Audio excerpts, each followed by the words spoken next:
I thought we were going to carve out every time Justin said the word "the." If we just hit $5,000 an episode. Yes. No?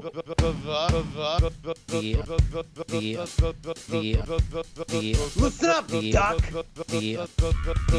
Catch a ride. Like I should eat 5 to 7 times a day. When I was eating mainly spinach, it's astonishing how much the finished product just looks like spinach.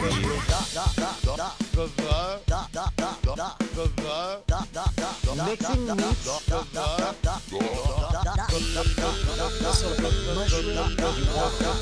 you guys played Mario? Another fucking slam dunk.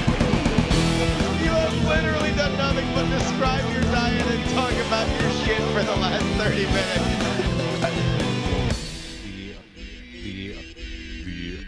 That Coxwell, he gets better every week.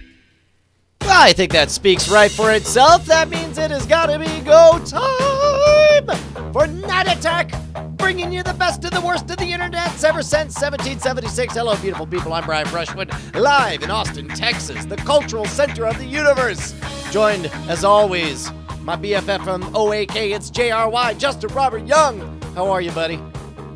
Oh my good God, Brian.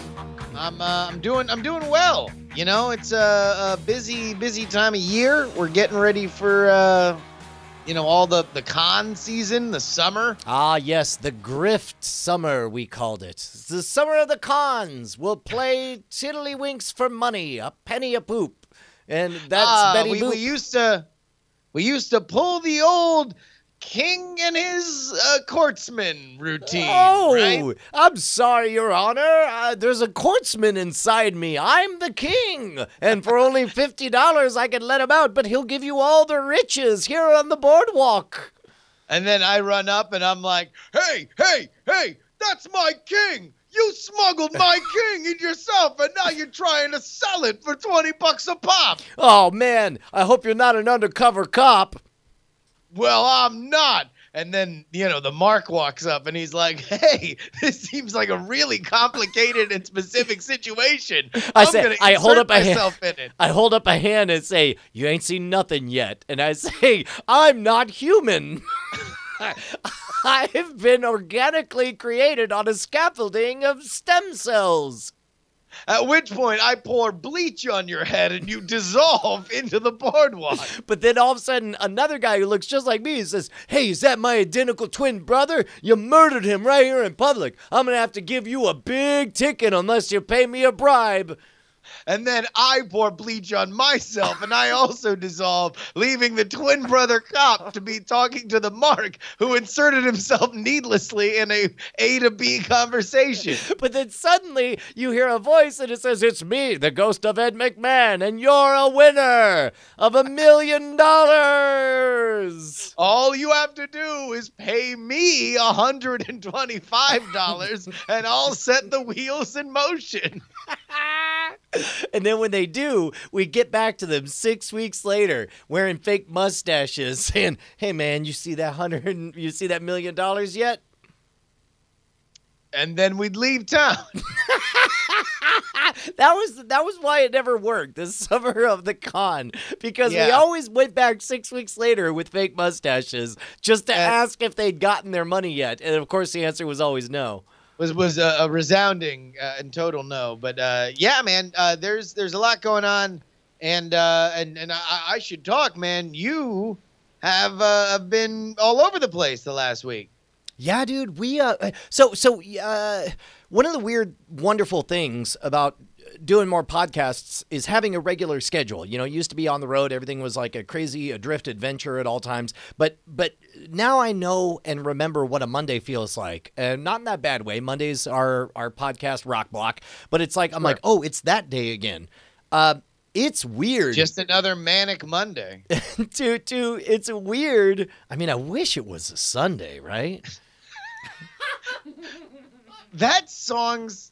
All right, can we just talk? The lyrics to that song suck ass. Hold right? on. Well, I mean, they're even better when they're blended with the lyrics to Brick by Ben Folds, and it becomes about a girl who longs for an abortion. Have you not seen? There is. Okay. I'm gonna have to find it. It's in the mashup folder, but it's one that I got. Oh, this is not even a YouTube video. Oh no. Oh, This. Jesus. Well, I mean, I don't know. Type Manic Monday brick mashup. See what happens. Sure. Maybe somebody made something. Maybe this Yeah, is it? yeah. I don't know. No. Don't- This is not it. Okay, this is great. This is going great. No, this is good radio.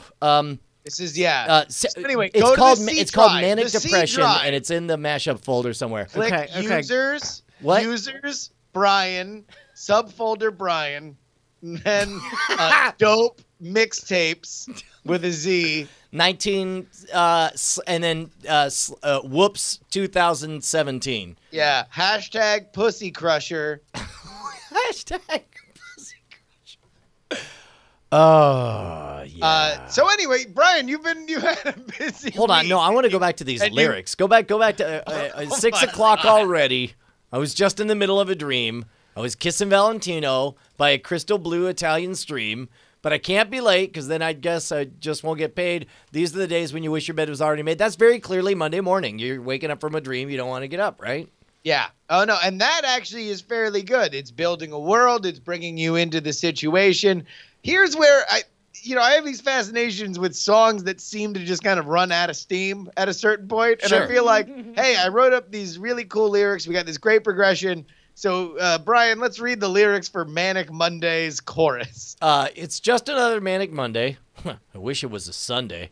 Why, you ask? Because that is my fun day.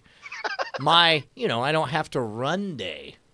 Oh, but all right. So they got to Sunday, and now we're just flailing. It's just a Manic Monday. Wish you were Sunday. Oh, why? Because that's my Because fun that day. word rhymed with Monday. Yeah.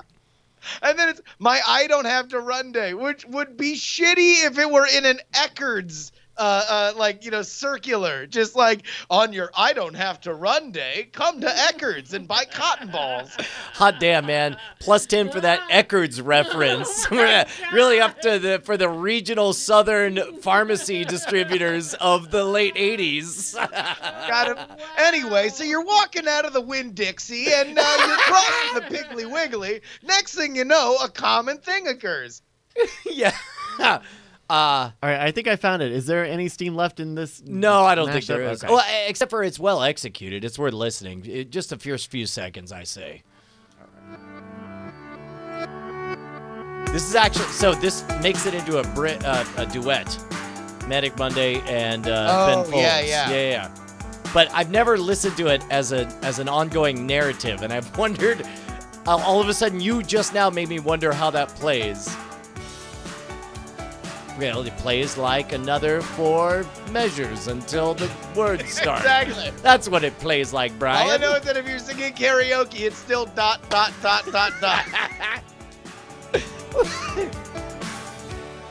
So,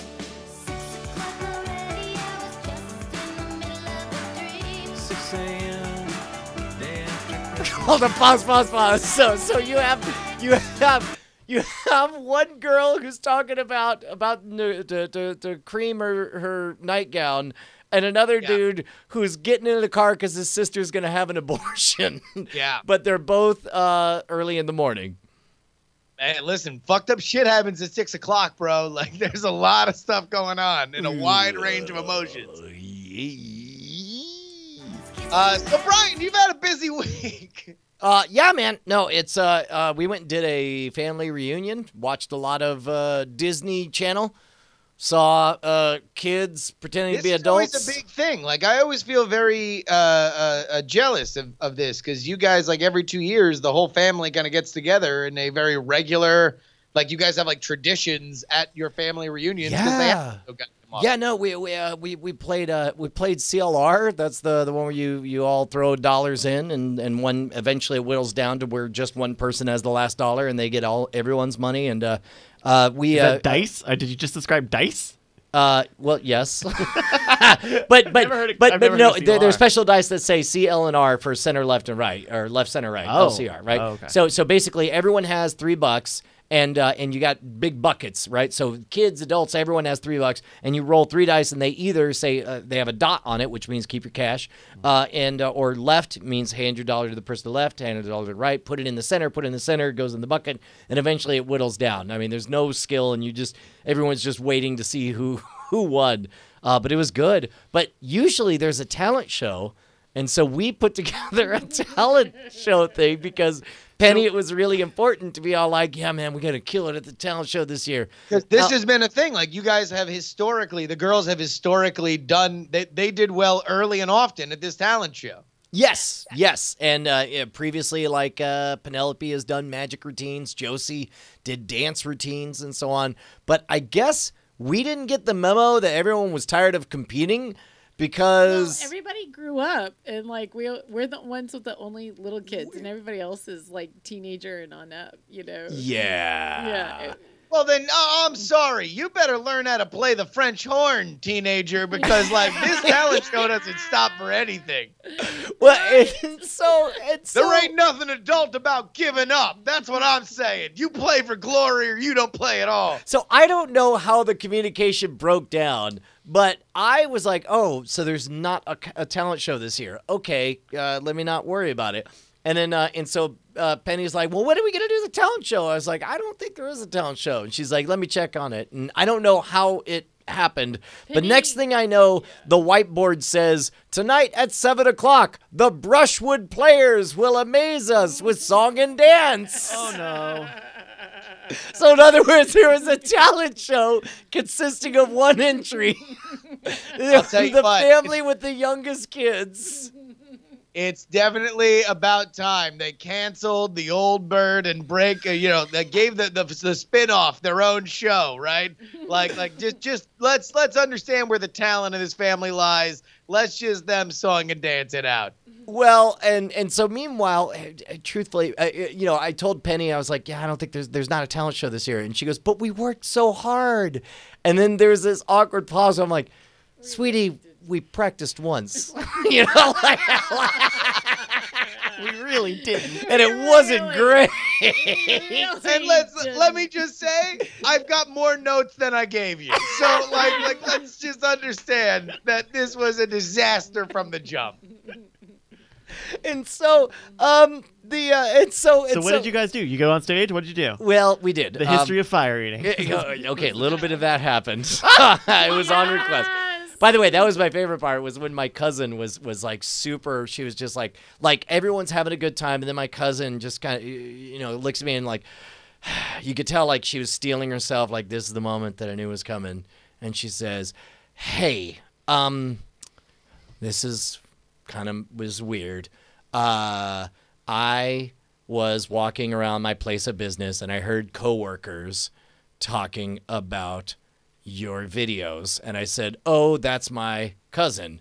And then, well, they're fans and I get, would you like if I, and then she just looks down at the one hand with the deck of cards and the other hand with the Sharpie.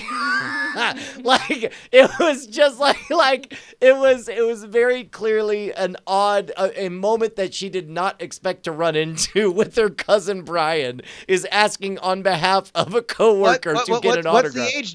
What's the age difference? She's I want to say maybe 8 years older than me. Does that sound right, Bonnie? I don't know. Maybe. No, not quite that. She's just a couple. But years. older. So she's a little bit older. The young kid to her. Yeah, correct. So that was a cute moment. But anyway, so we get up there and they gather everyone. They get us all in a line. And then it's time for the thing that we've practiced once. Yeah. And then Which is Bonnie, can you set the scene while I text something to Bryce here real quick? If you can. Yes. So everybody's in one crowded living room because it is pouring cats and dogs outside. And how many people made it to the to the Brushwood Players Variety Hour? I would say all 30 of us. Yeah. And No, 30 there in attendance. 5 on stage. 5 on stage.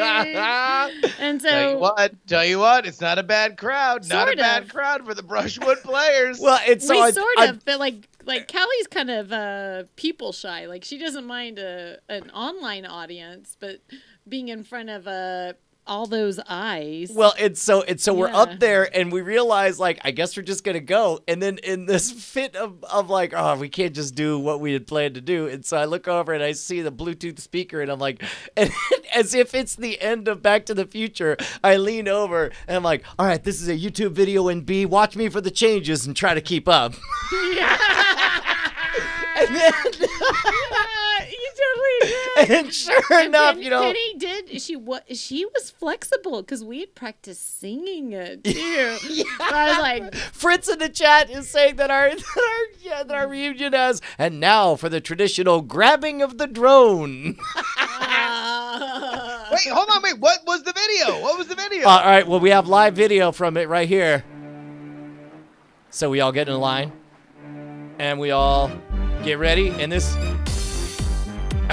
Oh my God. And then we all do the dance.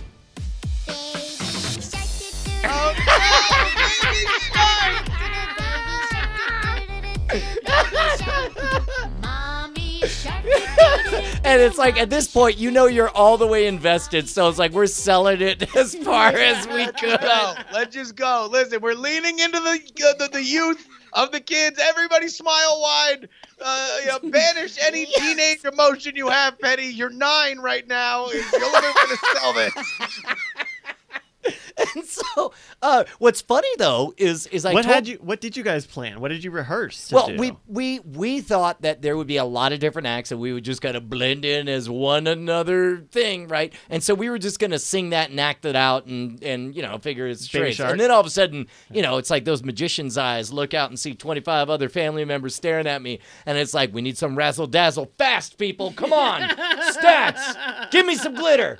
And so the weird part is I'm trying to like gussy it up. I'm like, all right, Penny, here's what you're going to do. You're going to tell everyone we went to the aquarium today and we pet the stingray and stuff. And we saw, what did we see there? She goes, we saw baby sharks. I was like, that's right. So we're going to tell them that we wrote this song just to celebrate it. They don't fucking know. No one's going to stand up and be like, that's from YouTube, you piece of shit. Well, I say that. And then Penny is like, she sighs and she's like, yeah, I can't do that, Dad. And I was like, why? She's like, because I'd be lying. And I was like, well, no, it's theater, sweetie. It's like, this is the way you tell a joke is you act like we wrote it and they'll know that we obviously didn't because they've either heard of it. You just look her in the eye like, it's a theater, honey. It's a joke, like how you're adopted. And she's like, what? It's like, see, I lied to you for a reaction. Well, and so we have this like really deep philosophical comment, and finally she's like, "No, Dad, I think you're gonna have to do the intro," and so I did, and I did it just like I said. I was like, "Yeah, man, we totally wrote it, and some of you might think you've heard it before. That's because you're all thieves." And it was wild, like for me to dip into Night Attack territory in front of my daughter. In the service of explaining why it's good to lie in front of large groups of people. And then we did the dance, and it got a very loud cheer. Man, if I were you and she had flaked on you like that, I'd just be like, so anyway, Penny was writing lyrics left and right in the back of the car. In fact, she'll tell you about her creative process. She's read Hero with 1,000 Faces. She knows all of this stuff. She's got the beginning with the end in mind, man. no, she. Anyway, so she organized all this music, and this is all her creation, her choreography. Here we go, Penny's Baby Shark. And go. Everybody back. No, let your sister go. Just stay quiet. And then you run to the back. Boo! Boo! You should have done the intro. Oh, that's terrible. So that was our family reunion. She has a strong moral code. We should I be know. proud The of funny her. thing is she quit the next day. Do you want to know who the best people on Earth are? I can't name them all, but I'm pretty sure I can name 1,442 of them. Brian, you're right, because they are the followers of Jesus Christ. There's only 1,442 of them? I The might have true missed the followers. comma. Oh, jeez, man. I hope I made the cut. Man, oh, jeez. That's what that show, the 1440, was about. the 1442. 14 You know, 1,442. Those were the only people who followed Christ. Sorry, there's a hard cap. So, as soon as one clears out, we'll give you a call. No, just kidding, Brian. Night Attack's Patreon. Yeah, dude, if you head on over to patreon.com/nightattack, you can join the nearly 1,500 of you beautiful patrons who keep us loud, live, and independent every Tuesday night. We wouldn't have a home if it weren't for you guys. You guys made possible a little bit of magic, an opportunity for us to tell the truth as we see it and share the inside sauce on everything from embarrassing live performances to the truth behind television specials, which we're going to talk about here shortly. But the best benefit of them all is that when you pledge $1 per episode or increase your pledge, there's a chance you could participate in... Ladies and gentlemen, it's time for the Night Attack new Patreon name chant corner hour. It's an hour of it. Man, this one's a late-breaking entry. Wow. But this person increased their patronage. Just as we had a decrease. Wow. Oh man, it sends you messages when you get a decrease now. Huh. Uh-oh, I don't like that. No. I also think it's done that for a while. Maybe now I just noticed. Maybe there's more decreases than increases these days. No, look at Captain Memory over here for Bryce. Oh, Some of everything us have happened at a failing specific Patreon. time. I Excuse me. remember everything.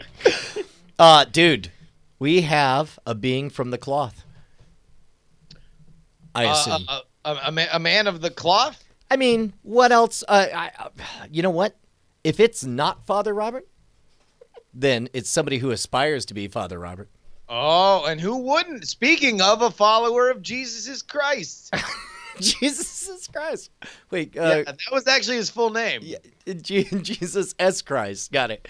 No, Jesus is. He was, I don't know. It was God was going through a weird thing.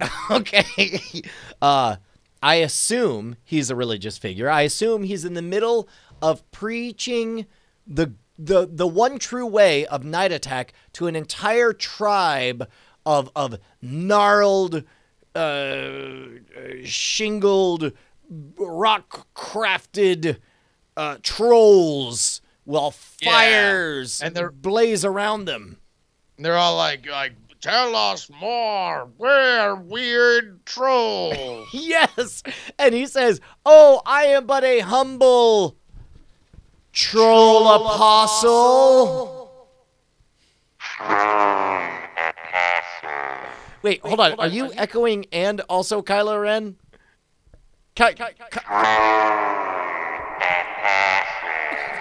I'm sorry, real quick. Can we pause the bit? Kylo Ren, I don't know why you keep interrupting during this bit. It's not really appropriate. We were just talking about Troll Apostle. He's our latest donor on Patreon. Sorry, there's just, this part of the show, everybody just speaks up. Oh, well, I know, but number one, I don't understand why we gave you a direct line to the to the Night Attack program, but but more importantly, No idea my power, Brian. I'm very powerful. Somebody made me a mod. okay, I hear about your power, but it seems like on the inside you're tempted to go a little soft. What's up? What's going on there, Kylo?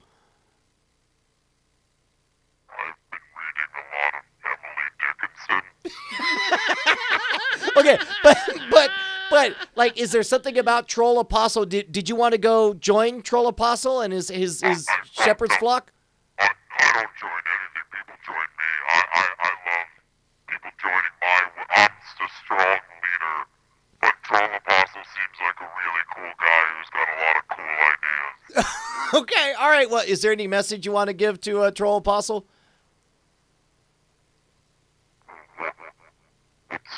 What's up, man? right. Anyway, bye. He can't even remember his own line. It's anyway, see you later. These teenagers always Anywho, forget goodbye. What's up, man? Man, he seems a little. He seems. Anyway, yeah. Wait, hold on. Yeah, wait. Troll Apostle. Troll Apostle.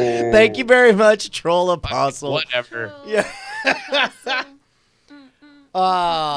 Hey, man, what do you say we bring up your friend of mine? He's the host of Daily Tech News Show, former host and creator of Tech News Today, author of Pilot X and many other books. Ladies and gentlemen, your friend of mine, co-host of Cord Killers, co-host on Buzz Out Loud, avid co-host on probably another show, FSL Tonight.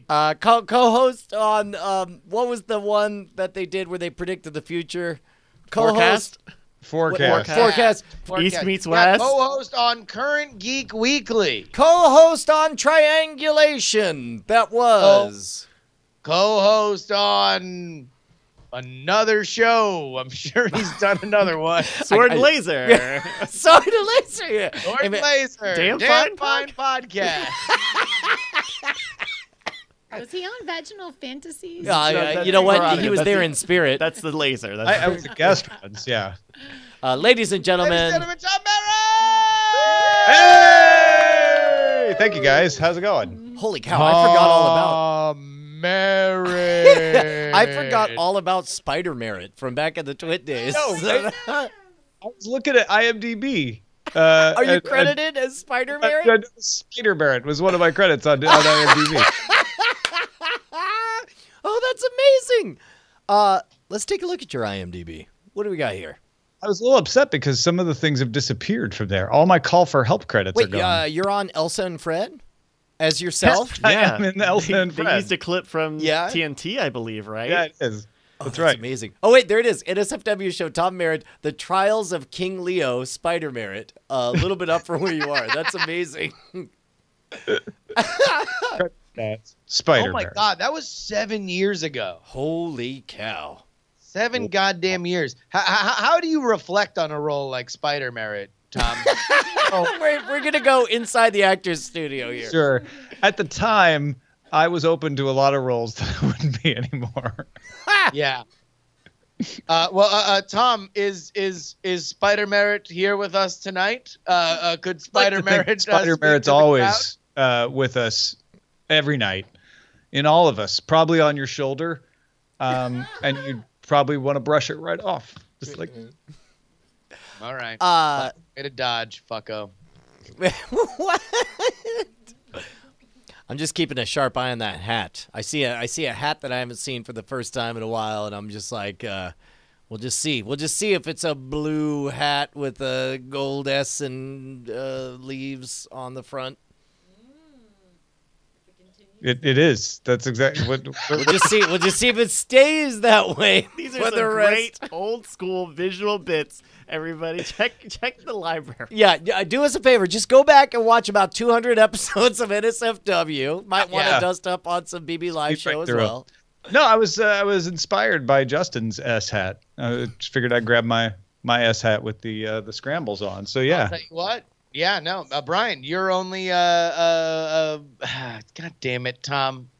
He's wearing the S hat. I don't. Son of what's a the S hat? Yeah, like I Yes, said, I S was hat. inspired by your S hat. Son of a. All right. All right. Apparently, we're gonna. All right. Oh, We're not somebody's gonna get telling into me it. to Just wear an break A the hat. audio listeners.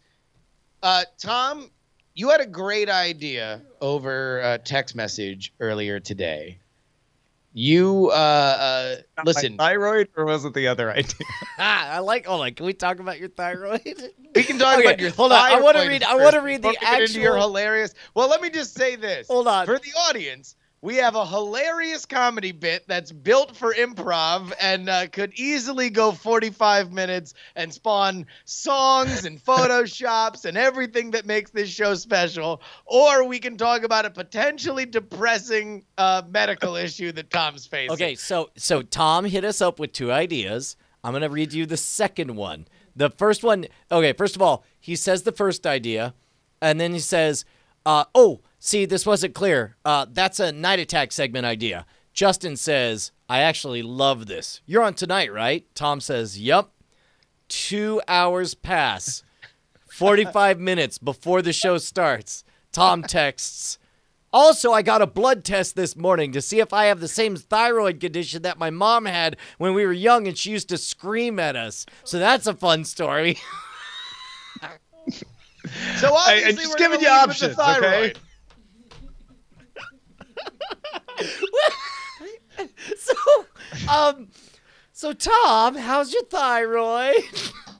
It's fine, actually. I mean, if you really want to know, I'll tell you. But it was one of those things where the doctor's like, his thyroid level's a tiny bit low, and I make the mistake, or am a responsible patient, I'm not sure which, and say, oh yeah, my mom had a thyroid condition when she was young. And the doctor's like, great, we're going to follow a blood test on that to make sure it's going in the right direction. And it's just a temporary thing. Okay, So I get that part. yeah. The part I don't get is hinting at the childhood trauma that Oh, the obviously screaming? that Is felt that a the little part? out of place, a little just sort of thrown in there. Where Yeah, it's No, like one oh of the- man, one of the I things- love sliced ham. Like kind of used to eat when my dad punched me in the ear for looking like I had a queer haircut. My mom. Okay, so one of the things about this particular thyroid condition that they're testing for is it can cause anxiety. And when I was young, my mom used to yell at us a lot. And we would complain to my dad, like, Mom just spends all day yelling at us. And my dad's like, well, she's got a thyroid condition. And that was the family meme, was like, oh, when someone yells at you, it's because they have a thyroid condition. okay, Because they so have a now, thyroid. be honest, looking back, what are the odds she really had a thyroid condition at Oh all? no, she's definitely had a thyroid condition. Okay. What are the odds that it caused the screaming? Got it. Hard to tell. I'll have to use that one next time, Bonnie. Next time you scream at your kids. Yes, I'm like, I have a thyroid condition. There was a lot of Stop you should be right quiet. now, or my thyroid condition will go through the roof. There's a lot of have you the will be thyroid quiet or you won't get the special prize from the prize closet. Meanwhile, Was she a morning zoo show? Like, Right? hey, the first child to be caller number 9 gets dinner. so Tom We're brought not allowed up, to use the phone, Mom. Tom, why do you hate the dark universe? What? So this is a when did you stop screaming at your mom question, huh? Trying to trap me. When did your thyroid stop making you scream at your mom? I actually am pretty positive about the dark universe. It was the Mummy that I wasn't terribly positive about. I mean, it was fine. It wasn't awful. But the stuff in the dark universe part of that movie, I'm actually pretty excited about. I want to see more of Dr. Jekyll, and they showed a little Black Lagoon monster that looked kind of cool in a jar. I guess we should yeah, explain the dark universe to somebody. Is this is Universal's classic monsters, right? Yeah. Yeah. So what Universal is doing is saying, hey, since the 30s, we've been making monster movies like Frankenstein and Bride of Frankenstein and Neighbor of Frankenstein and Dracula and the creature from the Black Lagoon. So why don't we do what all these other crazy people are doing and create a universe like the Marvel universe or the Star Wars universe, but it'll be with the monsters that we're famous for doing. So it was supposed to start with Dracula a few years back, and Dracula ended up being so bad that Universal even backed off and was like, nope, that was not part of the dark universe. No kidding. We're not claiming that. And the Mummy became the Wait, official so launch. that origin story of Dracula as a superhero with like super fast skills Yeah. and whatever. No, that was supposed to be the beginning of like this whole thing, and then they're like, all right, this is straight garbage, which, considering what happened with the Mummy, was saying something. They're like, no, we need a garbage script with a bunch of overpriced actors. And the That'll Mummy really set everything in motion. Tom Cruise was already attached to the Mummy, and it was going to be a male Mummy. And when the Dark Universe idea like sort a of mail came, order they're mummy, like, hey, like he wanted a wife, but instead just got this desiccated corpse. it was a mail order mummy. That's Yeah. a different thing. Yeah, Oh, that sorry. was the original story. But Okay. I think it would have made a better story, frankly. So sorry, they were gonna have a male mummy. Yeah, and they were already developing the movie when they decided to incorporate it into the Dark Universe. So they kind of had to adapt it. And I think that's one of the things it suffers from. So wait, hold on. Wait, it was just a straight reboot of the Brendan Fraser franchise without Brendan Fraser. And then they're like, oh no, let's staple a bunch of other random shit to it. Congratulations, you're launching a franchise. Yeah, Well, pretty much. I mean, keep in mind that's not completely unlike what happened with Iron Man. They didn't know they were think about the launching. Hulk, right? What's that? The Hulk was the first of the Marvel Cinematic Universe movies. I'm almost certain Iron Man was because the Hulk was after. No. Ang Lee's Hulk, the first. Yeah. Oh shoot! Yeah. Although I don't think that was anybody's. I think that was still just a Universal movie when they own the rights to it. That's why we haven't gotten a solo Hulk movie yet, is because they technically own the rights to a solo Hulk movie. But if we do it with Thor, then eat shit. Yeah. So I feel like the Mummy is the Dark Universe's Incredible Hulk. So just hey man, somebody has to go first. Just get out there and dance. Yeah. Look like an idiot. Somebody else will start dancing next to you. We'll make our mistakes. Before you know it, you won't be embarrassed. We can bring Tom Cruise back in future Dark Universe, and it'll be fine. It'll be fine. But here's You want to know what the other thing is? That I watched this clip. We're showing a clip of the history of the old monster movies, and it's you want to know what all these had?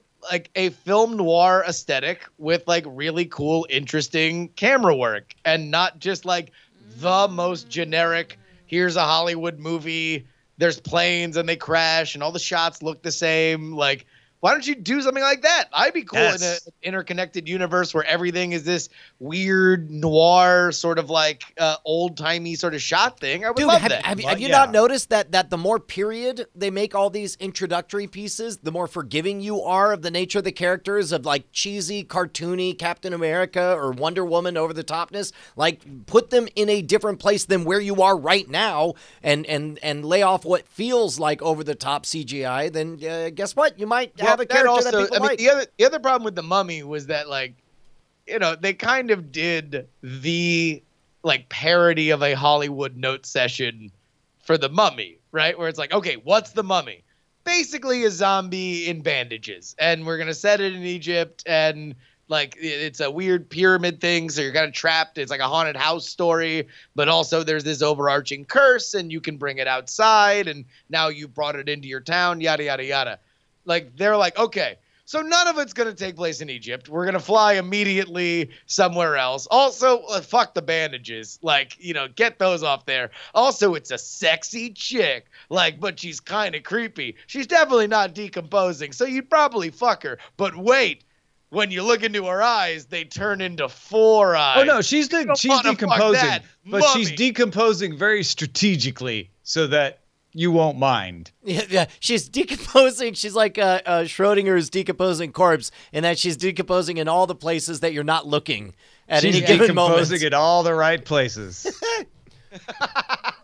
She's got a decomposing beauty mark. So this Just accentuates her. This, and I'm using the phrase incorrectly, begs the question. Apparently, this is when most of us would say this begs the question, which that's not what that means, right? That's Right. the wrong way to use that. But at some point, we're all going to keep using it that way. So This brings up the question. Yeah. But it's going to be ironically, we're all going to use it so wrong that it's going to come to mean When library is just spelled without an R at some point. yeah, or literally comes to be used as figuratively. I guess that's already happened, right? Or album. Well, Like album Mitch. makes sense. It was LP. Well, I guess yeah, right. Record album. So the Mummy tanked at the box office. It did not do well, and it has put the rest of the Dark Universe in question, which means if this seems to be a breaking point for the universification of everything, the thing for Night Attack to do is to double down. And we need to start thinking of other movies that we can universify. I got pitch one. Immediately. How about this? Merritt Homecoming, the newest installment in the Dark Universe. Well, that just belongs in the Dark Universe, like you said, right? Come on, just give me one. It's me, Leo. Tom? I don't remember how it went. It was literally your voice saying, "It's me, Leo." I don't think you had it. Sorry to trip you up there. It's me, Leo. Okay, that'll do. No, you fucked it up. God damn it. See, I told you. I can't do it. I've lost the stuff. Hold on, you can't tell him he fucked it up. That's like telling Robert Downey Jr. he screwed up Tony Stark. What is No, this? it's like you know a Brushwood girl refusing to lie about a talent show skit. Like, come on. I can't do that, Brian. I actually kind of wonder whether or not I still have the script for Spider-Man. Okay, while you look for that, I'll tell you what, I'll postulate like one of the best articles I had read about other universes. And by the way, it used to be that you didn't make up a universe for everything. Everyone existed in the same universe, and you just mashed up people because you could. Wolfman, you didn't say Wolfman and Frankenstein met each other, and that's okay because this is in a Wolfman and Frankenstein universe. You just said the two of them just met each other. G.I. Joe met the and think Transformers. of all the money you were leaving on the table back then, Brian, when you could have had a full universe. The best universe pitch that I saw recently was a Slash Film article. Might have been as much as, 8 months ago or so, but maybe a year. But it was pitching the idea of a Stephen King cinematic universe. Like periodically, like we've got It being rebooted and that's coming out. Keep rolling with that and do a reboot of, or I don't know if has there ever been a movie of Salem's Lot? Yeah. Okay, do a good one, and then and keep on going. Reboot all that stuff, but make them all tie into each other and leading up to the elements that would be in the Dark Tower. But instead, we're getting just the Dark Tower. But, or I mean, you could go at it the other way. But say the Dark Tower takes off and is successful, you could then expand into the universe, I suppose. This idea hit me on the pre-show for DTNS that we do for the patrons. And I don't remember how we got on the subject, but Patrick Beja was the one who's like, how about the expanded George Orwell universe? Oh, I would be so down for that. It's like them pigs are ruling over the other people, but also the television's telling them to do the physical jerks. And then Sure. All right. Guys. Brilliant. But have you thought about the Baby Shark cinematic universe? We start with Baby Shark, right? And then we spin off Scarlett Johansson is Mommy Shark. That's all right. I'm down. We got a dance all built into it. But you're going the wrong way because the Baby Shark always, like the baby shows always happen at the very end when they're just like, we got to milk this for even a little. You know what I'm talking about? So it has to start with Daddy Shark, right? Right. Like, remember Home Alone, and then they left babies home alone, Right, and they were like, right. you know what I'm well, talking hold about? on. This But is baby, you and I have what? different memories of. Remember, there was Third Man and then 3 men and a baby. It was just 2 guys and the pizza place. They didn't have the girl yet. Yeah. Look who's talking, then look who's talking with babies. I don't know. And look who's talking with babies. Remember the solo prequel, Dharma? And then they met Greg. All right. So who do you cast as Daddy Shark? Daddy Shark has to be the Daddy Shark cinematic universe. All right, it starts with Daddy Shark. Daddy Shark is pretty much the John Wick of sharks. All he wants to do, he has a favorite remora that's always hanging on his belly and he's chatting with him. But then So, by the way, no CGI, all makeup. oh It's yeah, all no, makeup yeah, all as the practical shark. effects. Oh wait, Practical. you're saying yeah. makeup? Old school. Well, there's Yeah. got to be Nicolas Cage, right? Yeah, I Yeah, think so. Daddy Shark, and he's like, I'm Daddy Shark. I love my remora fish friend. And Rihanna as Remora. Rihanna Yeah. is Remora. That's right. She's like, Daddy Shark, you a crazy motherfucker. I'm like, well, what can you do? I'm Daddy Shark. Daddy Shark. And All right, so that comes out, massive hit. Yeah, but also the Remora dies, and so he kills all of the Dolphins. The Dolphins are the bad guys. Oh, okay. All right, So but then- Controversial. Also, all the Dolphins are played by foreign people. Oh. No, too much. So what would What, they like- sound like like, the Brian? French? Writing this? What's Too going much. on?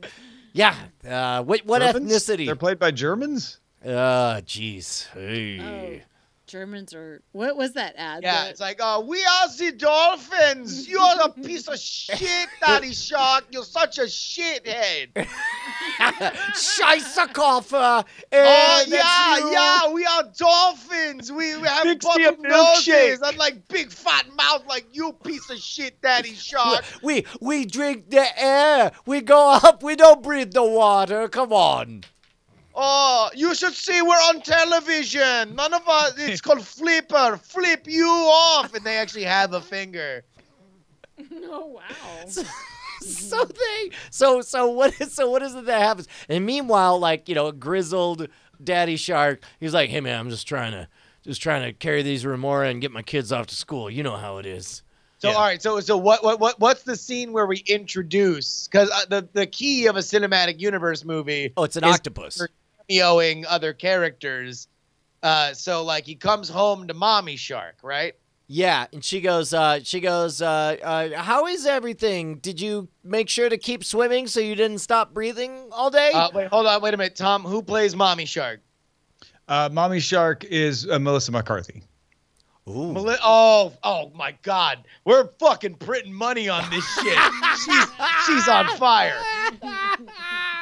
All right, so yeah, Melissa McCarthy's like, I'm telling you, Daddy Shark, I'm starting to think that you know the like. And he says, and Daddy Shark says, like, oh, don't you worry about nothing. And he pats a flipper on her very pregnant belly. He says, Oh, I'm just going to yes. take me and the remora down the street to grab Yeah. me a few small fishies. And meanwhile, Rihanna's like, you a crazy motherfucker, Daddy Shark, and then they fucking leave. And so along the way, oh man, now we haven't revealed who the big bad guy is, but it's definitely an octopus, right? Oh, yeah. These aliens. Okay, yeah. So as a matter of fact, on his way to the Quickie Mart, he bumps into an octopus, a bumbling old who's he played by? Ed Asner. Ed Asner, and he's just like, oh, for crying out loud, would you watch where you're going? Oh, these damn fish. Cephalopod can't get from here to there anymore. I sure did like Brian Brushwood when I saw him on The Tonight Show 10 years ago. That was only 10? recollection. Yeah, I was like, well, I'm just, caught up in a specific memory of mine. I'm Ed Asner, just a random cephalopod. Good day. And he turns invisible, but then you see his invisible camouflage body walking off screen. Well, wait, no, but he has to set up. He's got to be like the father of the bad guy because then he's gonna turn on his son at the end. Oh, no. to save Hold Daddy on. Shark. You're getting too far ahead because during that moment, you don't know this yet, but that's when he slipped the atomic poisoner into Daddy Shark's gill, which is what actually kills Rhiannon, the remora. But Daddy Shark blames himself until he finds out he was the victim of a plot, and he kills all of the dolphins. All of the dolphins dead. Thinking that Yeah. the Dolphins, because the Dolphins previously were like, we're gonna kill your fucking Remora, Daddy Shark. We are just coming scared for your- German Dolphins. Fuck you. She cannot hide under her umbrella. Yeah. yeah, like he said, like this song. We dance to the song, we kill her.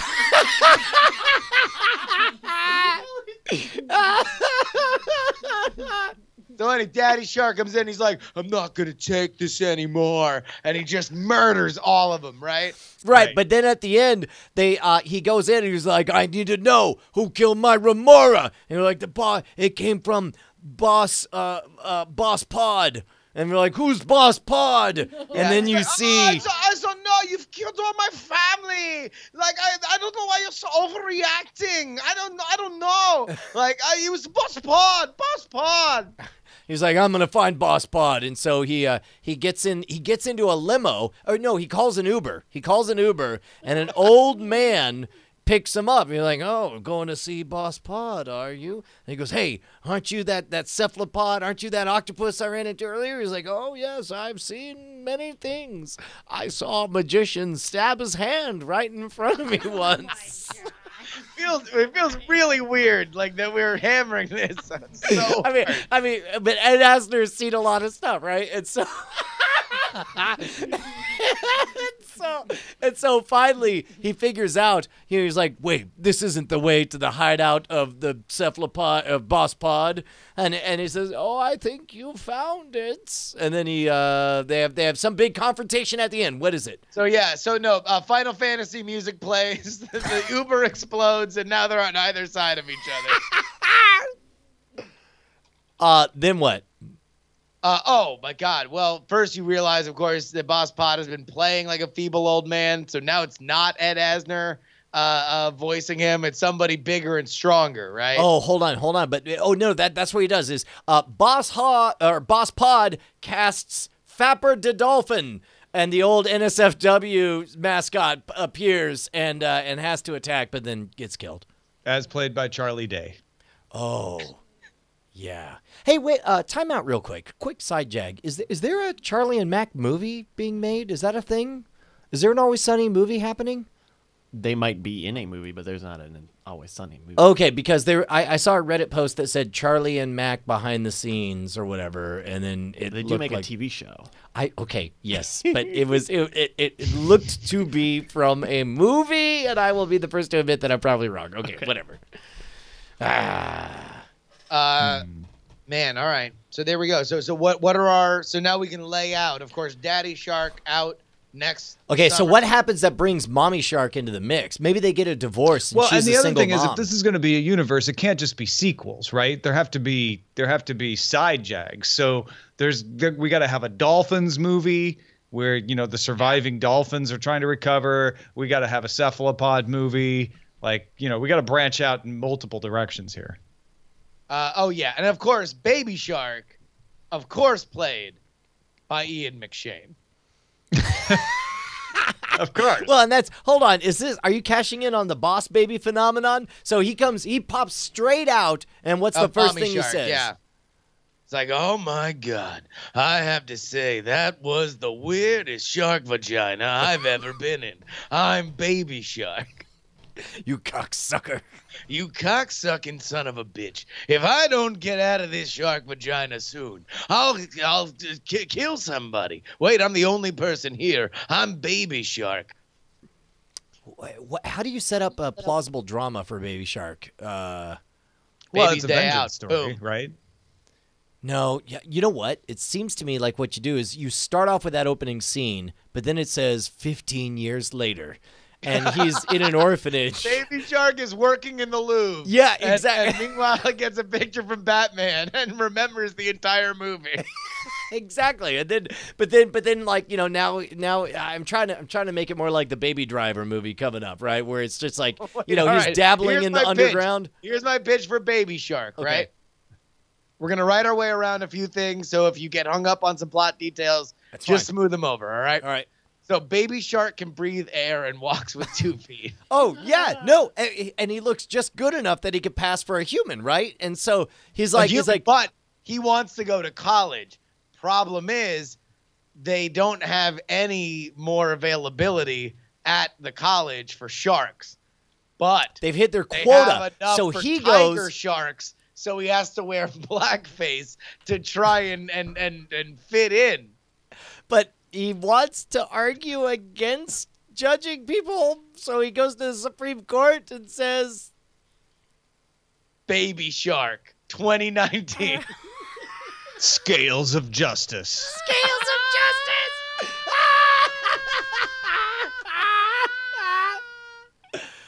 God damn it. Wow.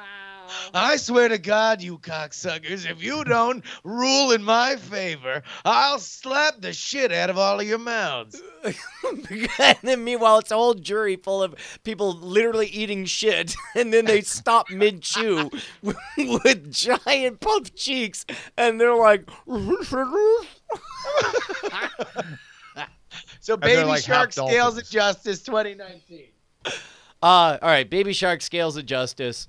So what are the other sharks? I forget the other sharks. Well, there's Grandpa and Grandma Shark, but that's got to be They gotta get like their own 7 and romantic 8 comedy movie.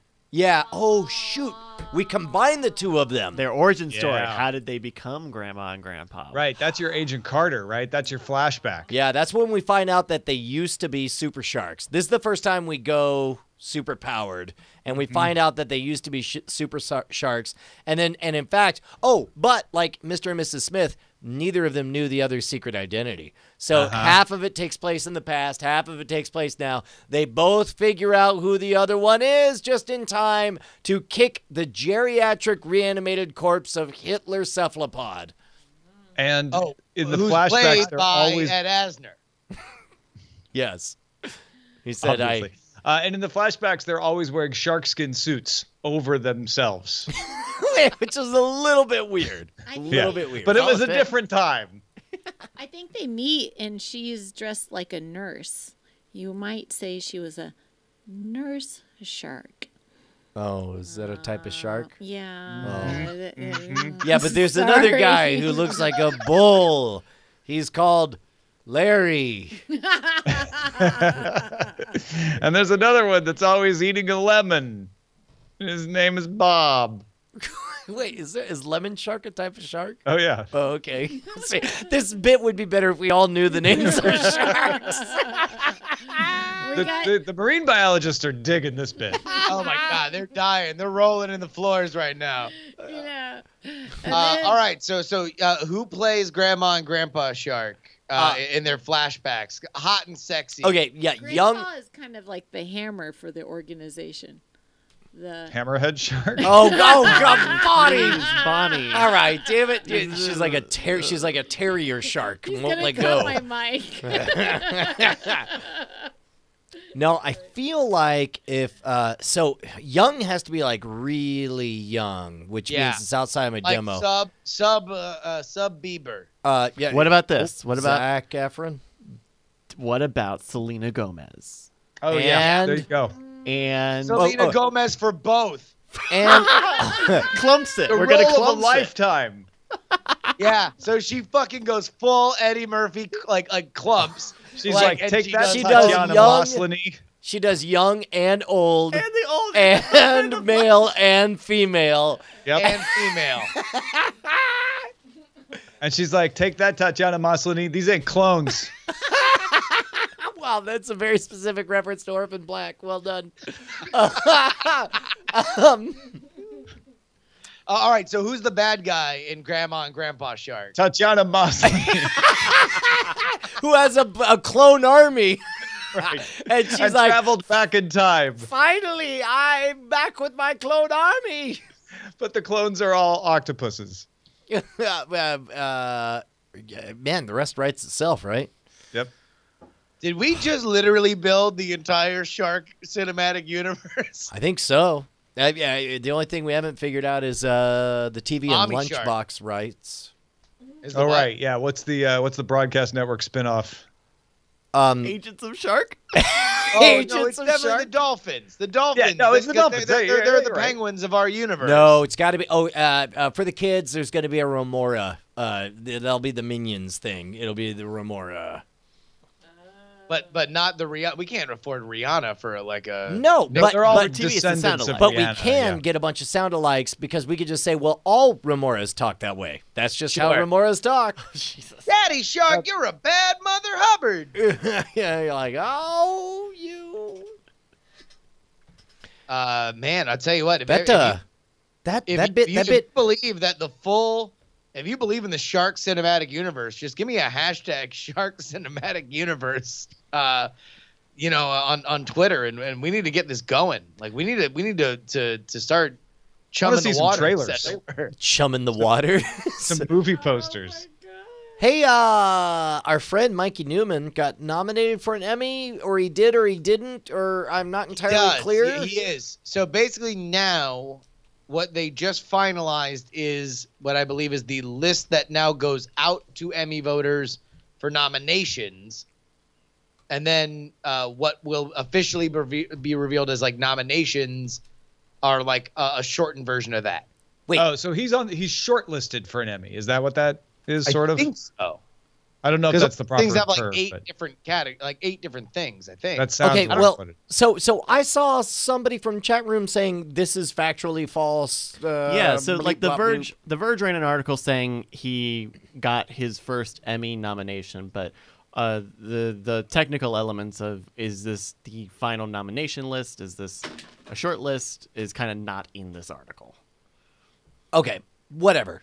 The point is, the dude's in line for an actual Emmy. Okay, yeah. So number one, I'm all for misleading Verge headlines when they benefit our friends. So yes, that's fine. That's great. Everybody retweet that. Nobody needs to hashtag. Well, actually, the fact that like this is a short list. Everybody, don't be what did we decide the bad guy? Boss Pod. Don't be a boss pod over this.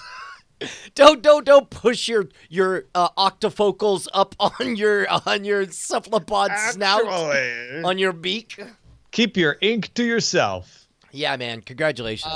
No, that's awesome, and this is real. If you know somebody that votes for the Emmys, then you should like make a point to tell them to vote for that, because guess what?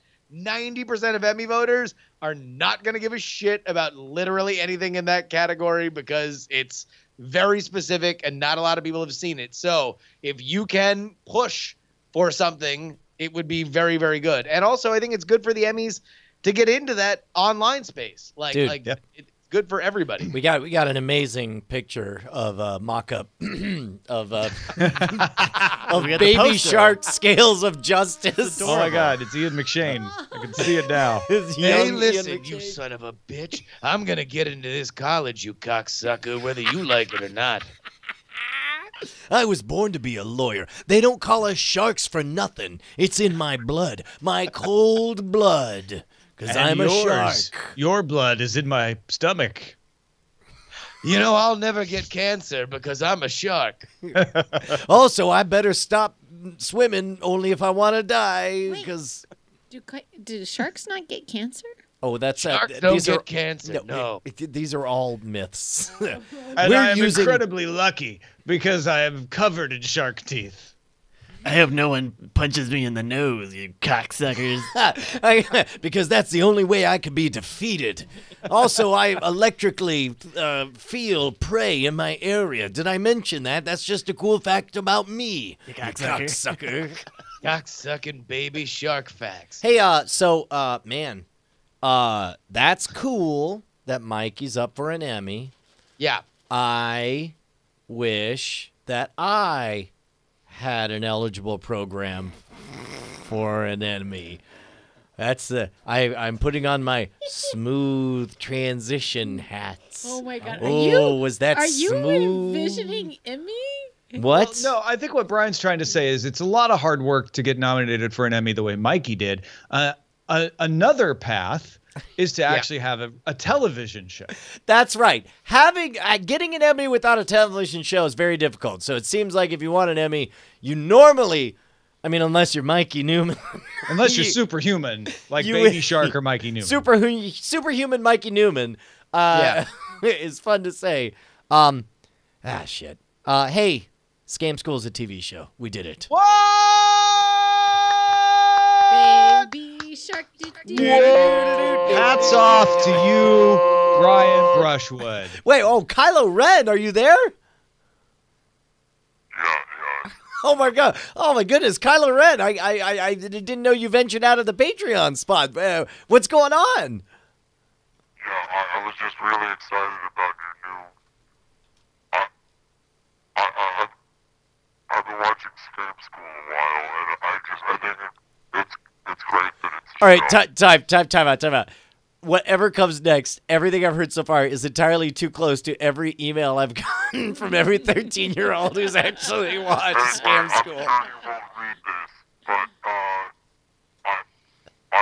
I just started doing magic, and I think you're great. I've watched every episode. Oh, that's good. Did you see last week's episode? Yeah. See, no, this is the part where you're like, no, I haven't watched it in a long time. No, I stopped watching 4 years ago. This is the part But where I'm emailing you now because I was really lonely. Okay. All right. Well, so long, Kylo Ren. All right. Anyway, see you later. Yay! There it is. Yeah, dude. I'm gonna say, okay, I'm gonna use some words and then I'm gonna change them. We made Scam School into a TV show, and it's actually got a premiere date in less than 2 weeks on Saturday, the 24th. We have 2 half-hour pilots. And now let me correct all that. Every time you heard me say the word we, just substitute Bryce Castillo. Yep.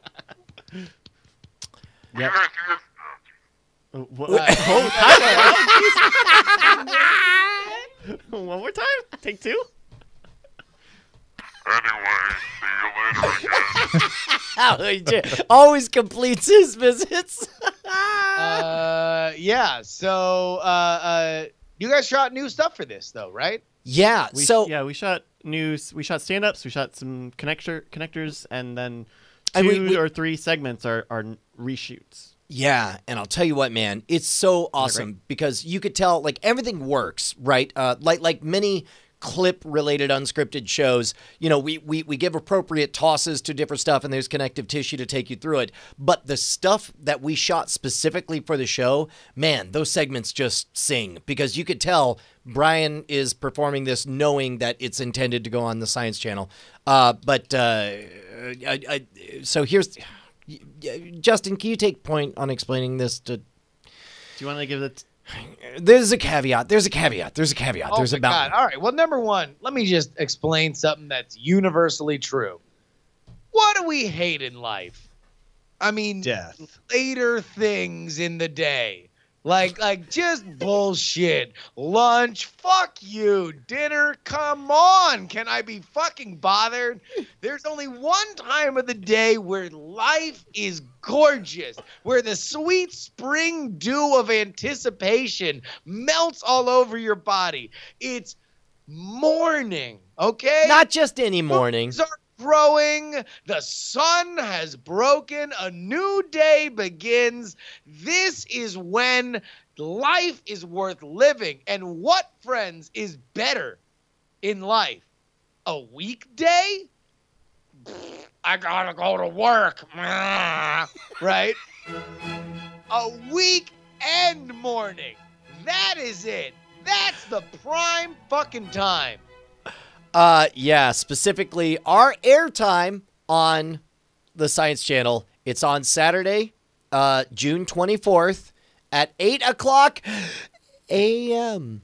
Eastern. And 8:30. Eastern. It's Eastern. Which means it's 5 a.m. It's a rock block, Brian. It is 1 solid hour of Scam School finally come to claim its crown as television's best show.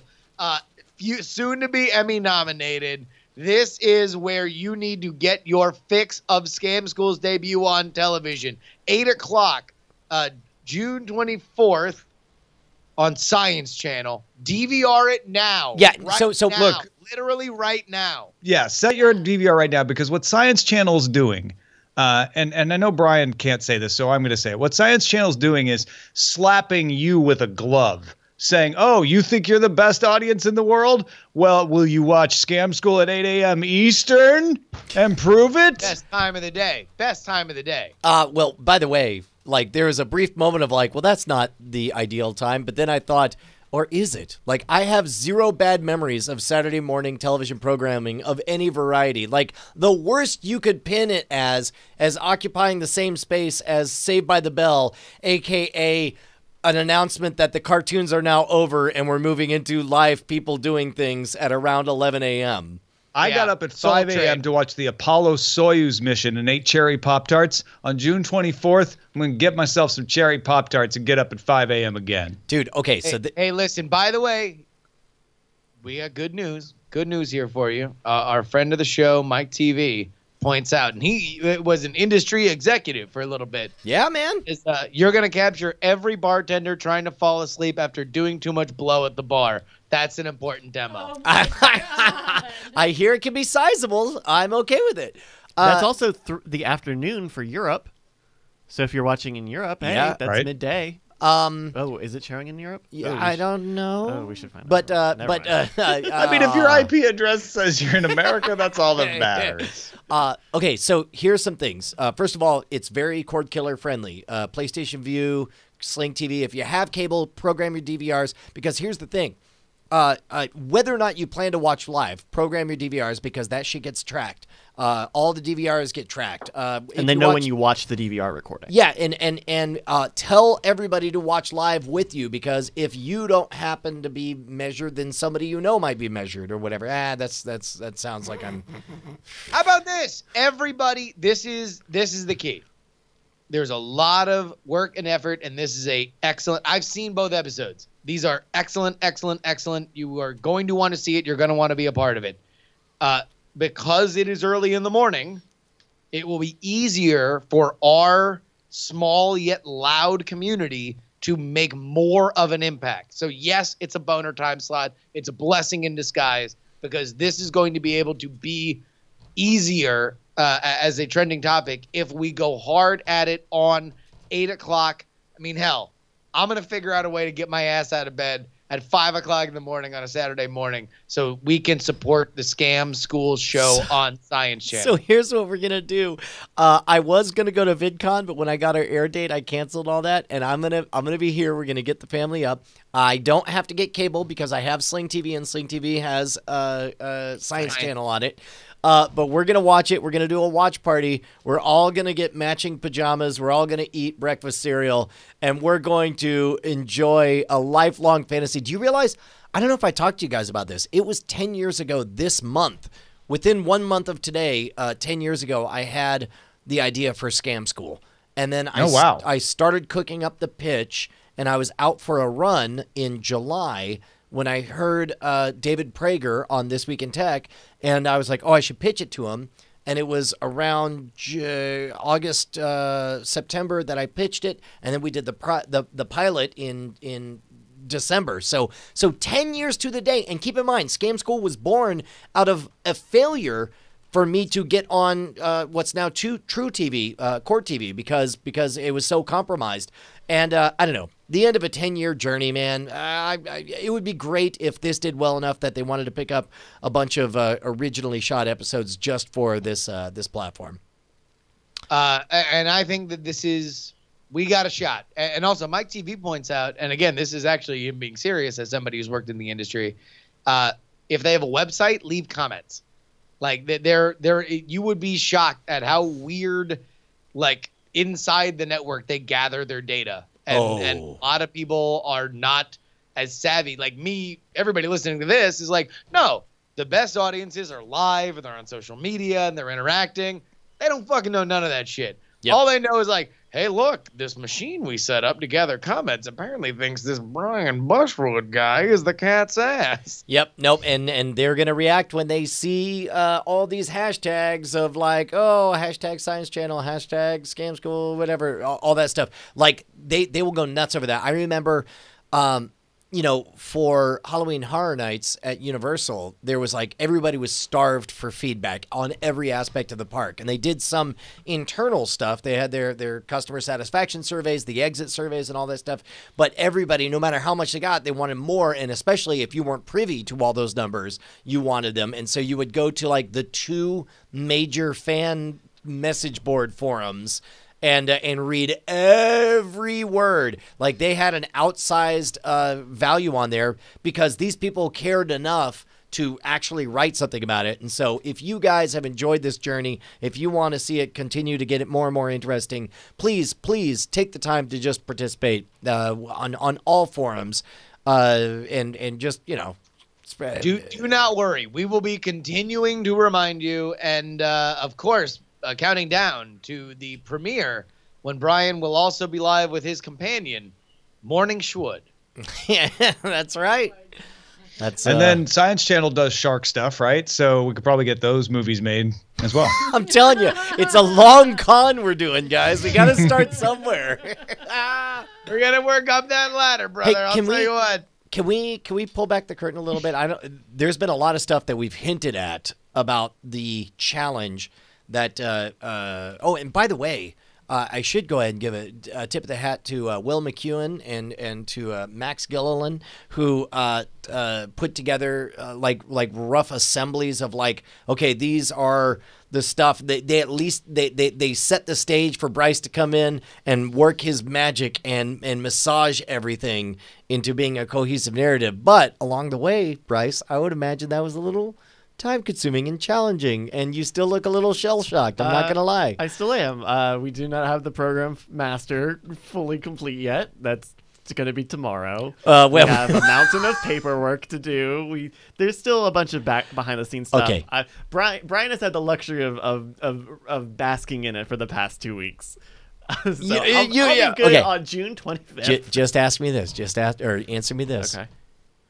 Is it technically possible for us to hide just a little something in maybe 2 or 3 frames somewhere in the show? I'm not liking these lizard eyes I'm getting. I'm just saying. It'd be fun to hide a thing in there. Like, all right, here, listen. Hey, Pitch me Bryce, something. Bryce, hear me out. So what if super discreetly, you just saw a gigantic picture of Spider-Merritt for like no more than 8 seconds. 8 seconds? Super discreetly, giant. In fact, 8 seconds. Just go ahead, real quick, Tom. Just throw us some wild lines that we can use when you're showing on there for 8 seconds. Sure. Ready? 3, 2, 1, and It's 5 a.m. somewhere. 5, 6, 7, 8. 8 seconds. Okay, that works. It goes by like that. It's very fast. Very fast, 8 seconds. Can you imagine? We go through all this time, energy, and effort, and then we're like, well, the fans said so. And we just drop that in there after 10 years of building this. All right. Yes, no. I'm going to pass on the 8 seconds of Spider-Merritt. 8 seconds of Spider-Merritt. Okay, look. Pitch me something else. We get it. You're too commercial wait, now. Hold on, wait. But Bryce, he worked so hard.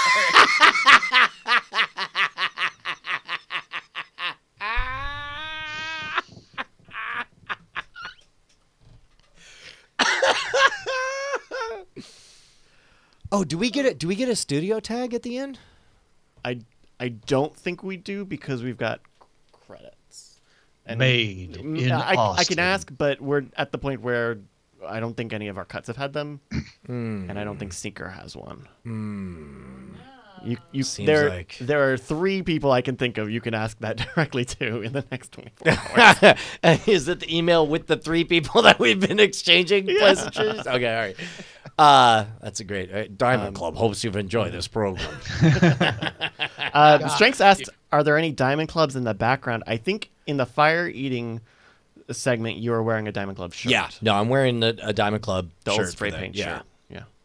Yeah. By the way, spoiler alert, the star of the show is Brushwood. Not Brian Brushwood, but in both episodes, Jay Brushwood steals the limelight. Yeah. And Jason is in at least 2 segments. Yeah, He's both in Jason of those. and Jay are in both episodes. Yeah.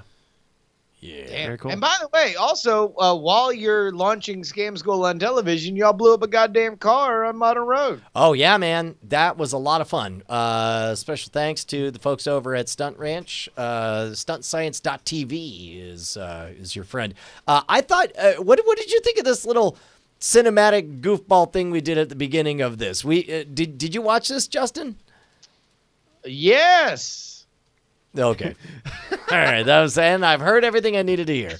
It's don't worry about so it. we're watching it now. There's like a little drug deal and a little comedy skit with Jason and Brian, and they're that's the most elaborate film righty type thing we've ever tried to do, and the scripting was just there was no script. We were like, hey, let's do something cinematic. I don't know. I'm gonna hand you my dad's old briefcase, and then we just riffed on it, and Bryce massaged it together. Brent Hughes. God damn it. The guy that made the TV show? No, the other one. the other one. Oh, damn. Yeah. I think The this was a very involved thing because of the effect that happens at the end. Though I think this is probably our second most complicated after the drone. Oh yeah, which that one took all day. Speaking of which, I flew the drone for the first time since having it repaired today, and it was scary because it was windy, and I was like, I'm gonna break it again. Did you try to grab it though, like just to show it who's boss? No, roll time's sake. Okay, I got past that, and then I got to the part where I let it crash from 200 feet up, and then. Did you crash it? Well, you were there, Bonnie. The first time, Bonnie, not today. Yeah, not today. Yeah. There was a crash in between the hand. There was a crash, yeah. But the second hand mangling, not the first one. Yeah. So anyway, Scam School television show. Please reward our very hard work. And by our work, I mean Bryce's. As I described, Brian worked really hard. The Royal Brian. And I was thinking of doing another... a almost live stream later that day in a more reasonable hour. Yeah, you know what? I wonder. I think we might be able to get permission to postage size stream it, considering then because I had assumed since it's Scam School that it would make sense for us to post those on the Scam School channel. The actual pilots, like Scam School TV episode 1 and all that. Like I'll find out whether or not that would be problematic or whatever. But yeah, I'd look at that first. But they if they it was also possible, won't care if we have it in a little pip. That's what I'm thinking, right? So that we can all experience it. Yeah, but that'll probably be at a more reasonable hour of the day on the 24th, and I will talk about some of the technical stuff. By the way, it occurs to me also, like however this does on this first time. This is that space where it's like, okay, well, we saw it this time. Let's keep throwing it in and see what happens here. Yeah. So, yeah. You know, some of that back catalog Maybe stuff. 6 a.m. next week. we ascend like Grandpa Shark up the ranks. We move up in beating time our slots way like all the way to prime time. We move up like it's the Billboard chart, not a TV schedule. Yes. Oh, dude, imagine that scene at the end of Grandpa Shark where Selena Gomez just punches that cephalopod. It's just like, I'm Grandpa Shark, motherfucker. Selena, wow, your voice. There's a lot of range. Yeah. All right, look, let's skip to the part where we know the only reason we were able to get Tom on the show is so he could God damn it. Oh, you sneaky son of a bitch. I didn't really even realize this. Yeah, so let's take it away to the movie Draft Minute presented by CosmicRadio.tv for the week of June 12th, 2017. I'm your host, Roberto Villegas. We have such sights to show you. Let's go check the scoreboard. Team Core Killers is in 6th place with the Mummy bringing in $31.6 million, bringing their total to $82.4 million. Team Scotch Bros is in 5th place, $110.2 million. Team Big and Tall is in 4th place, $171.8 million. Team Frog Pants is in 3rd place, $239.8 million. Team MadTech is in 2nd place at $502.2 million. And in 1st place at $519.6 million. It's Team DTNS. And that is your Move Drive Minute for the week of June 12th. 2017. All right, number 1, congratulations from coming back from the dead, DTNS. You definitely... Dead? I was in 2nd place. Jeez. Yeah, no, you were... Well, okay. Hey, man, you just watch yourself, because I meant dead to me, and you're about to go back there. If you don't... No, sorry. Wait, when you were in first place in front of me, I was dead to you? I mean, look, you want to make a case out of it right here in public? Come on, man. Okay, all right. No, I'm just checking. I mean, listen, just wait until Girls Trip does $100 million.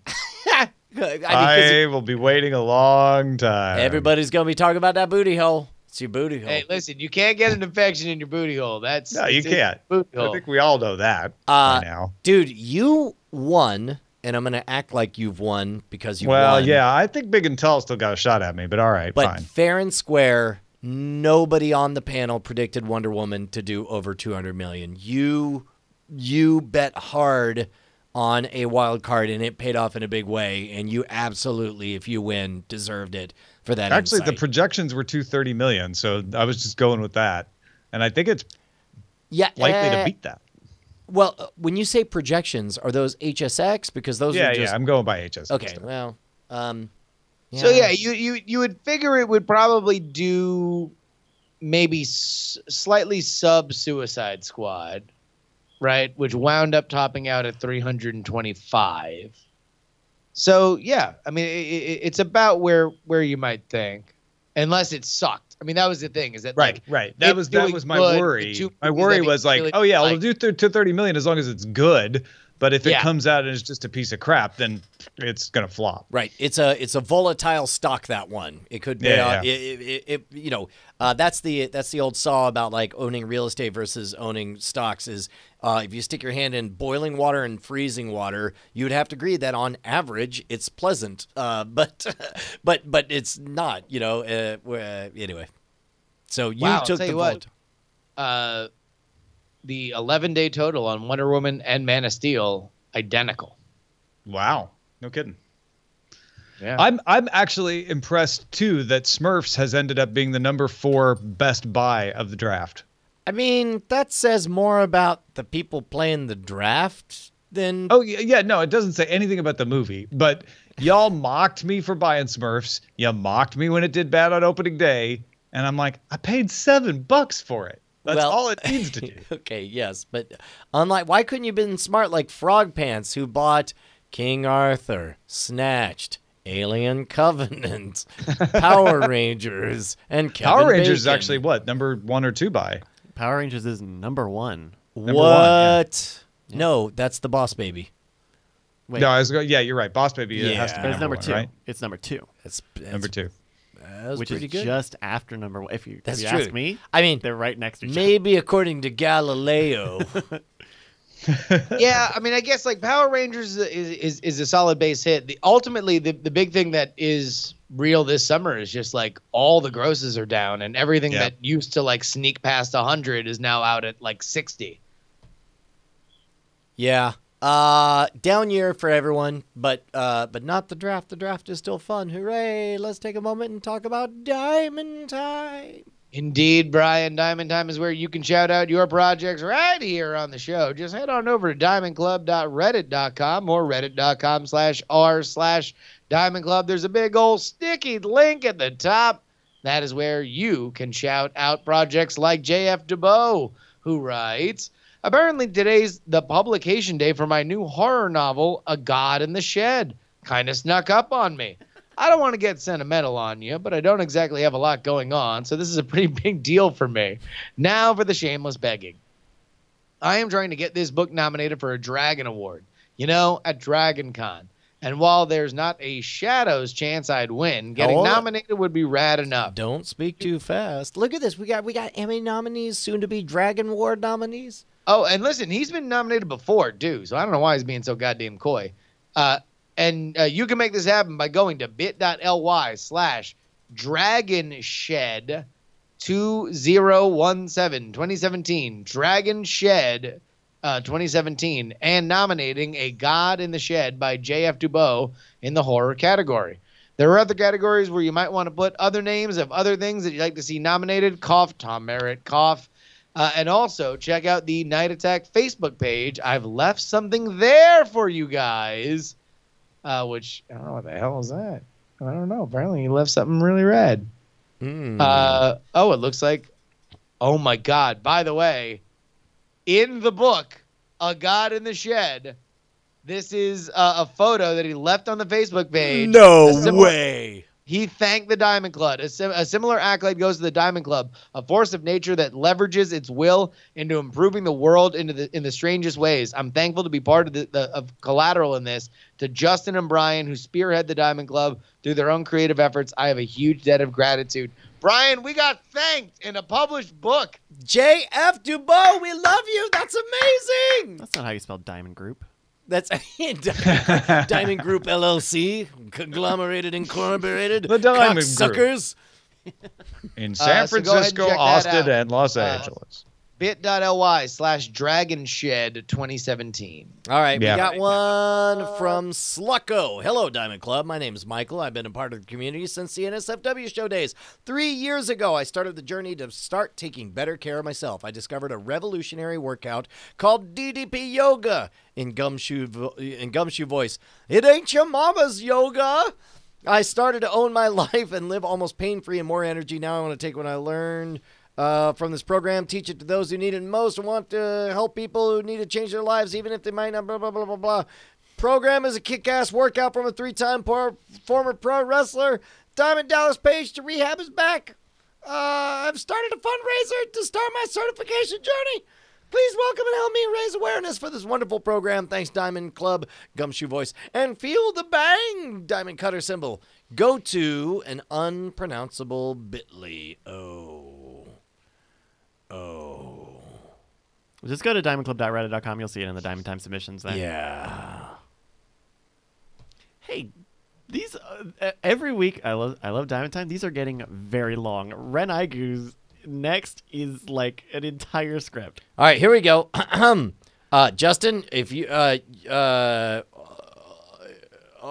Jesus Christ. Okay. All right. What? Where do you want to start, and we'll alternate off. All right. Let's set a baseline.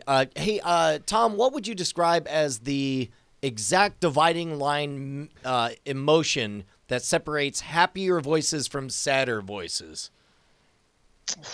Like a tremulousness, right? Yeah. Oh, you know what? Excitability. That's interesting. So we don't put a value judgment on it. You're either excited or unexcited. So aroused or unaroused. Okay, Justin, do you want the aroused voices or the unaroused voices? The unaroused voices. Okay, all right. All right, then take it away, Justin. Okay.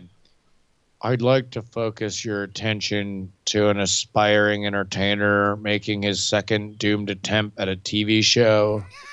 He needs our help. Ratings are important. And the network decided to put the poor fellow in the early morning. God damn it. Why didn't I read this before I start? Saturday next week, that's June 24th, the totally new and original new show Scam School premieres with a 2-part pilot on Discovery Science Channel at 8 a.m. Eastern, hosted by struggling magician Salty Tushwood. Yeah, that's right. The internet's Brian Brushwood's back on TV. But it's early on a channel no one knows about. So no organic viewers. No organic viewer. Oh, well, yeah. Mahoy. Yeah, but you can help. Only if you No, don't even say it. Not even as a joke. Watch. Set your VCR recorders. Set your DVRs. And watch that glorious bastard on your old school TV. Remember, Saturday, June 24th at 8 a.m. Eastern Time, 5 a.m. Pacific, fuck me. And also, props to Neshcom, because he did all the work and Brian did nothing.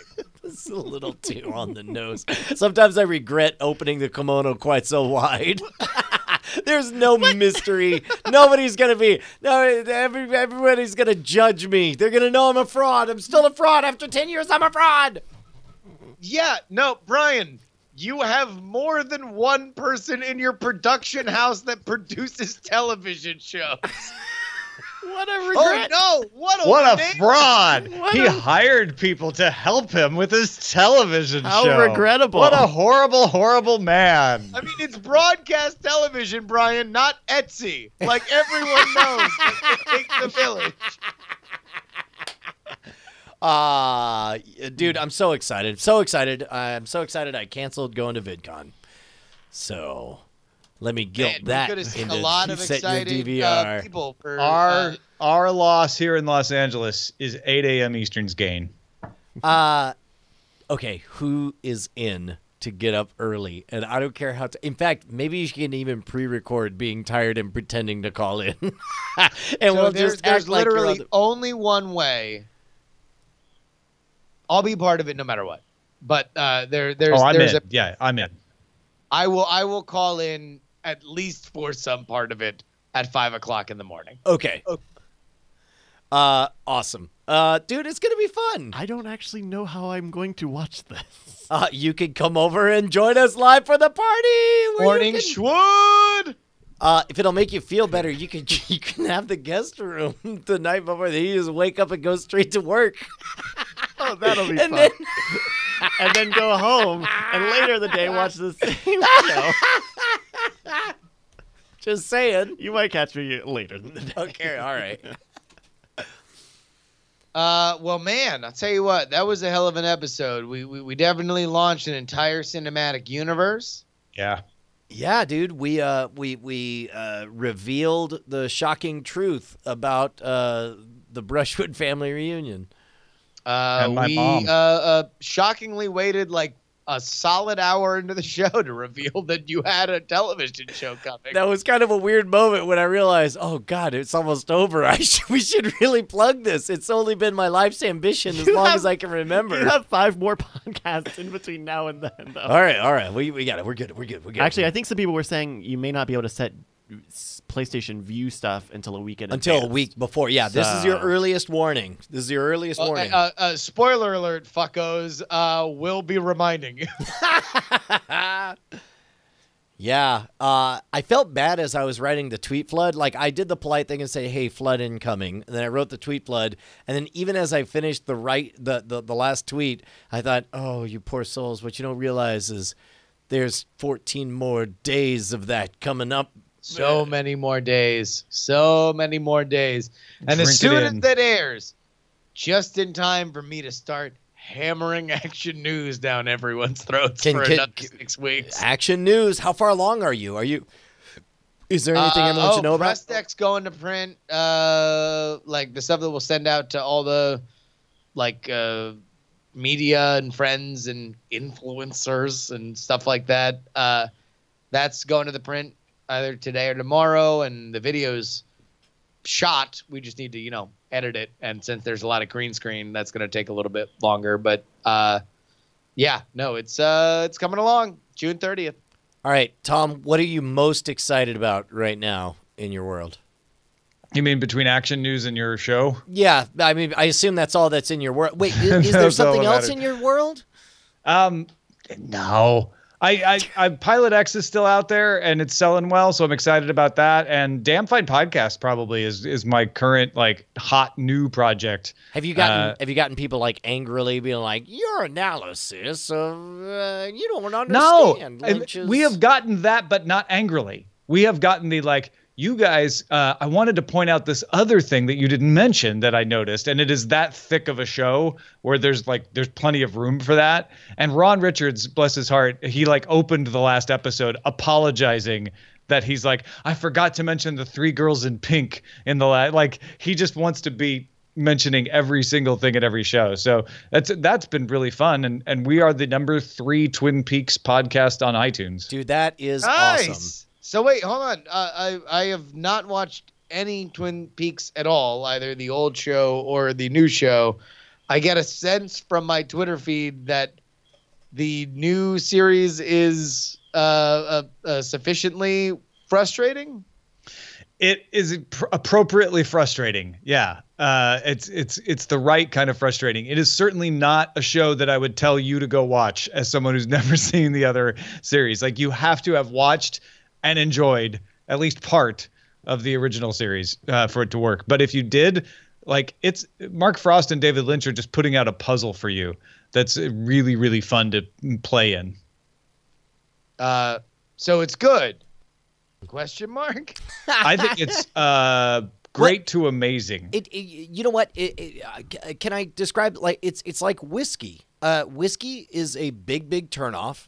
If you're for certain people, it's too brash, too complex a flavor, too whatever. It's why do I want to smell smoke and dirt in my whiskey, in my drinking booze, right? And then to other people, it's this is far and away the most interesting, storied, complicated alcoholic drink you can drink. Yeah. And I'm really into how challenging it is. No, that's absolutely right. Why do I want shouting and really boring shots in my television show is a perfectly legitimate reaction. On the other hand, connoisseurs, people who are into it, who are oh no, but there's this journey that explains why that's fun, and it's a total taste thing. It's a really, really good comparison. Yeah, that's what I do. So good. So it's so you are pleased by it. Yeah, definitely. I'm having a good time. Nice. Well, everybody check it out. Yes. Damn Fine Podcast. Hey, real quick. You know what? We're gonna go for a fourth one because I'm fascinated that this is happening. Cattle Humper reminds us, hey, Diamond Club, we're about to have our inaugural shipment over at Pleasure Case. This is the monthly box of monthly sex toy sexy stuff. Toys. Oh. Sex toys. Use coupon code DC20, get 20% off over at Pleasure Case, and they're going to donate. Or you can use Pride 10 to get 10% off, and then they'll donate 10% to Covenant House International to help homeless and at-risk youth. So if you'd prefer a passive-aggressive note calling you selfish, use code DC20. If you want them to feel good about you, use promo code Pride10. Pride 10. It is Pride Month after all, Brian. After all. After all. Okay. Hey, man. Dude, love you guys. We'll see you guys. I guess that's it for this episode of Night Attack. That went by so fast. It's Super crazy. fast. Cheers, friends. Yeah, we'll see you next Tuesday. Nine of Fire. Something I can do. Oh no, night attack is done. My heart has been broken. The depression's just begun. Brian Brushwood, every time you leave, I wanna hurt myself by pissing off some bees.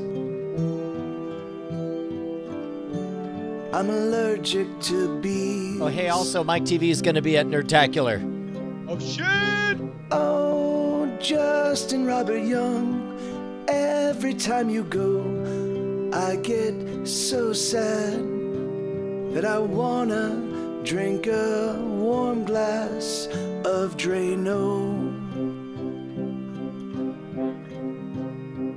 Night attack, night attack, night attack, night attack, night attack, night attack. I love you.